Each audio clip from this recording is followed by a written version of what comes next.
अध्याय 37 लाफेरारी। ये कार आपकी मर्सिडीज बेंज ई क्लास से कैसे तुलना करती है। जब लियु यानरान ने ये सुना तो वह एक पल के लिए असहाय हो गई। ये कैसी कार थी? यह एक लाफेरारी थी। उसने पहले कभी किसी को ये कार चलाते नहीं देखा था, लेकिन इसने उसे इस कार की कीमत और विलासिता जानने से नहीं रोका। ये 20 मिलियन युआन से अधिक कीमत की कार थी। इसके अलावा यह अतुलनीय रूप से शानदार था। इसकी शक्ल सूरत देखकर ही इसकी विलासिता और कुलीनता का एहसास हो जाता था। हालांकि लियु यानरान को इसका मतलब नहीं पता था। उसके यंग मास्टर ने अभी जो कहा उसका क्या मतलब था। अब से आप इस कार को चला सकते हैं। मैं वैसे भी गाड़ी नहीं चला सकता। ये हुआ ने उसकी गर्दन के पिछले हिस्से को गले लगाया और कहा। आखिरकार गाड़ी चलाना कार में बैठने जितना आरामदायक नहीं था। क्या मैं ये कार चलाऊंगा? लियु यानरान का सुंदर चेहरा जम गया। ये बिल्कुल अविश्वसनीय था। चलो चले, कार में बैठे और देखें कि कैसा महसूस होता है। कार में बैठने और शानदार इंटीरियर को देखने के बाद लियु यानरान को लगा कि यह वास्तविक है। बाहर निकलने के बाद इस बीच पर्यवेक्षक और कर्मचारी अभी भी वहीं खड़े थे और विलासिता के सामानों पर नजर रख रहे थे जो ये हुआन और लियु यानरान ने अभी खरीदे थे। पर्यवेक्षक, ये दोनों वास्तव में बहुत अमीर हैं। मैंने उन्हें अभी अभी अपने खर्च का हिसाब लगाते हुए सुना है। इन दोनों ने थोड़े ही समय में करोड़ों रुपए खर्च कर दिए। टीएस के अगर इतना उच्च पदस्थ अधिकारी हर दिन आता है तो क्या हम हत्या नहीं कर देंगे? वे वास्तव में पैसा खर्च कर सकते हैं। मुझे बहुत ईर्ष्या हो रही है, सभी स्टाफ सदस्यों ने ये कहा। सुपरवाइजर की नज़र भी उन पर पड़ी। उसकी भी यही भावना थी। जैसे ही वे इस बारे में सोच रहे थे, अचानक भूमिगत गैराज से दहाड़ने की आवाज आई। ये जागने के बाद किसी खूंखार जानवर की दहाड़ जैसा था। ये बहुत ही भयानक था। चर्चा चर्चा चर्चा। तभी एक तेज लाल रंग की कार गैराज से निकली और उनके सामने रुक गई। कार का दरवाजा खुला और लियु यानरान अपनी लंबी बर्फ सफेद टांगों के साथ कार से बाहर निकली। वह सबके सामने खड़ी हुई और सामान रखने से पहले बूट खोला। हम अपनी छुट्टी ले लेंगे। लियु यानरान ने पर्यवेक्षक और कर्मचारियों की ओर सिर हिलाया। जहां तक ये जुबान की बात है, वह सामने वाली यात्री सीट से नीचे नहीं आया। सभी ने लियु यानरान और उस लाफेरारी को देखा जिसमें वह बैठी थी। वे इतने सदमे में थे कि उन्होंने लियु यानरान को कोई जवाब भी नहीं दिया। थोड़ी देर बाद पर्यवेक्षक ने मुड़कर अपने पीछे के कर्मचारियों की ओर देखा। वह अभी कौन सी कार थी? यह एक लाफेरारी थी जिसकी कीमत 20 मिलियन थी। एक स्टाफ सदस्य ने बात की, सीधे तौर पर पर्यवेक्षक के विचारों की पुष्टि की और उसे असहाय महसूस कराया। अरे, जिनली के पास इतना अमीर व्यक्ति कब था? इस बीच लियु यानरान का चेहरा उत्साह से भर गया। वह पहली बार ऐसी सुपर स्पोर्ट्स कार चला रही थी।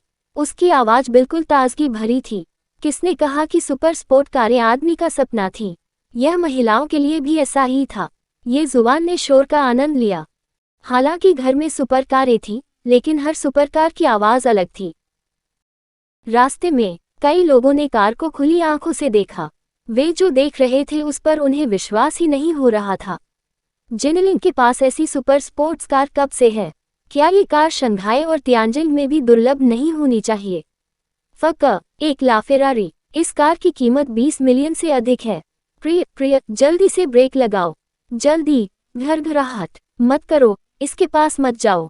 यदि तुमने इसे मारा तो तुम्हारे पति की किडनी चली जाएगी।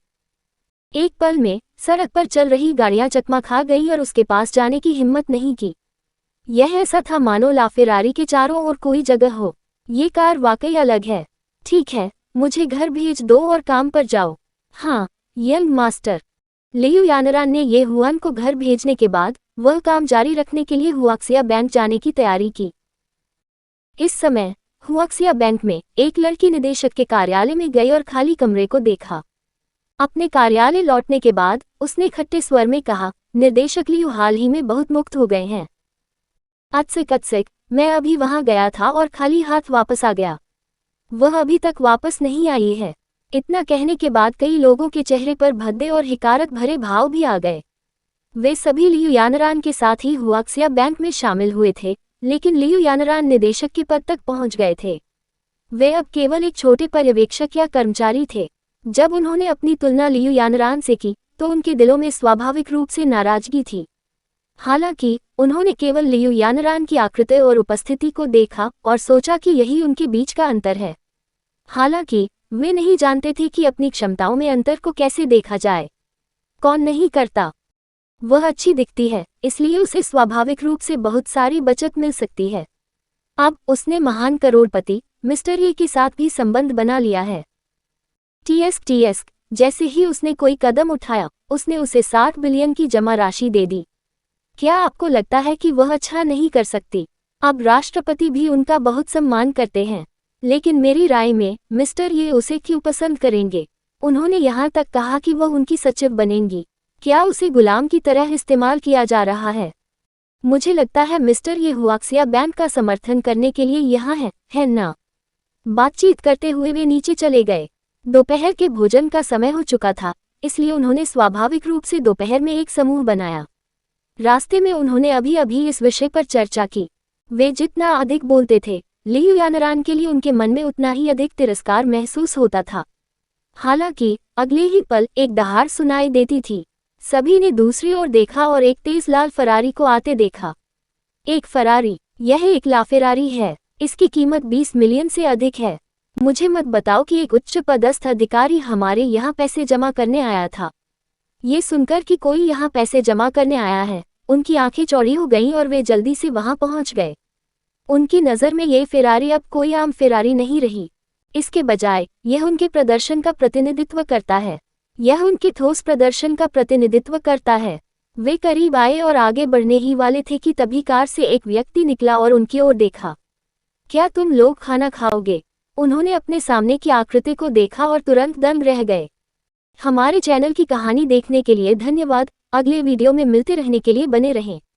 कभी कभी गायब सामग्री की कहानी, कृपया समय पर त्रुटियों की रिपोर्ट करें। अलविदा।